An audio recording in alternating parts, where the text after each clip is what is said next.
कुछ लोग कहते हैं, कुछ लोगों के स्टेटमेंट आए कि गाय हमारी अम्मा है, तो कल तुम्हारे अब्बा की हत्या क्यों कर दी? मैं पूछना चाहता हूं तुम्हारे को, तुम्हारी अम्मा और अब्बा के साथ इस प्रकार का व्यवहार किया जाता है क्या?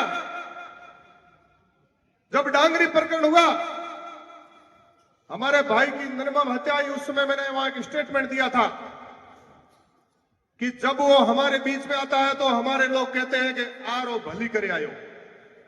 तब मैंने कहा था कि या तो चचेरी ममेरी बहन के साथ निकाह करके आया होगा या गो भक्षण करके आया होगा। यह घटना आपके सामने घटित हो गई। घटित हुई नहीं हुई, मैं आपको पूछना चाहता हूं। अब देख लीजिए उन सेकुलरवादियों को, हमारे लोग कुछ मान लो नेतागिरी भी करना चाहते हैं।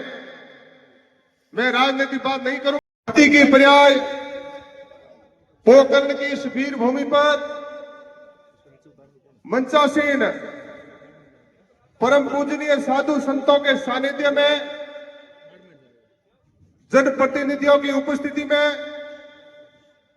हजारों जागृत हिंदुओं ने अपने स्वत्व के लिए और धर्म को बचाने के लिए जिस प्रकार से हुंकार भरी है, मैं आप सभी का वंदन करता हूं, अभिनंदन करता हूं, बहुत बहुत धन्यवाद ज्ञापित करता हूं।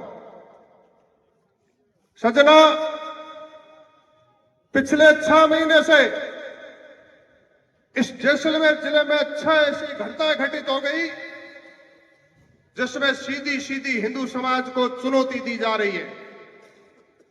चाहे जैसलमेर के चौराहे को रौंदने का प्रयास किया,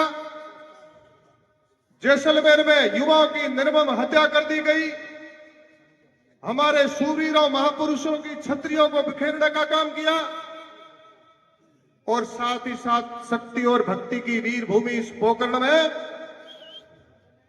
गायों की निर्मम हत्या का जो पर्दाफाश हुआ है, हमारे लिए खुली चुनौती है। हिंदुओं को जागने का बहुत बड़ा अवसर हमारे लिए। यह कम घटना नहीं है, यह बड़ी टेस्टिंग हो रही है।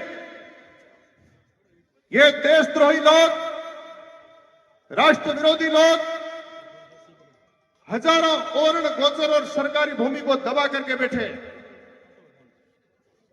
गायों की निर्मम हत्या कर रहे हैं, बैलों की हत्या कर रहे हैं। लेकिन हमारे धर्म के ऊपर चोट करने वाली जब घटनाएं होती है, उन लोगों को मैं कहना चाहता हूं, नेतागिरी भी करनी है तो बेटा बन के मत करो, इनका बाप बन के करो अगर आप में हिम्मत है तो। और इस मंच के माध्यम से पूज्य साधु संतों की उपस्थिति में आज हमारा हिंदू समाज सजग है, समर्थ है, जागृत है, संगठित है, और हमारी सरकारें संवेदनशील है। डबल इंजन की सरकार है, एक एक घटना के ऊपर लगातार निगाह है और लगातार मॉनिटरिंग हो रही है कि इस प्रकार की घटनाओं को हम रोकेंगे, इनको पर लगाम लगाएंगे, कानून के शिकंजे में इनको जेल की शीखों के पीछे लेकर के आएंगे। हमारी सरकार कटिबद्ध है।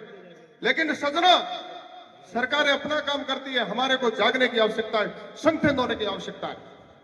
पूज्य साधु संतों ने जिस प्रकार को सदैव हमारे को एक दिशा दी, उस अनुसार हमारे को चलना होगा। लेकिन मंच के माध्यम से मैं उन गद्दार और देशद्रोहियों को कहना चाहूंगा, हम पाकिस्तान को चुनौती देते यहां से कि पाकिस्तान की सोच करने वाले लोग जो यहां बैठे हैं,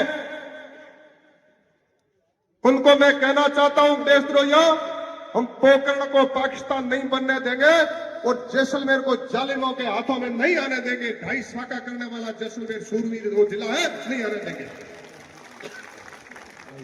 मैं आपको पुनः निवेदन करता हूं कि इस प्रकार की घटनाओं को रोकथाम करने के लिए हमारे को संगठित होने की आवश्यकता है।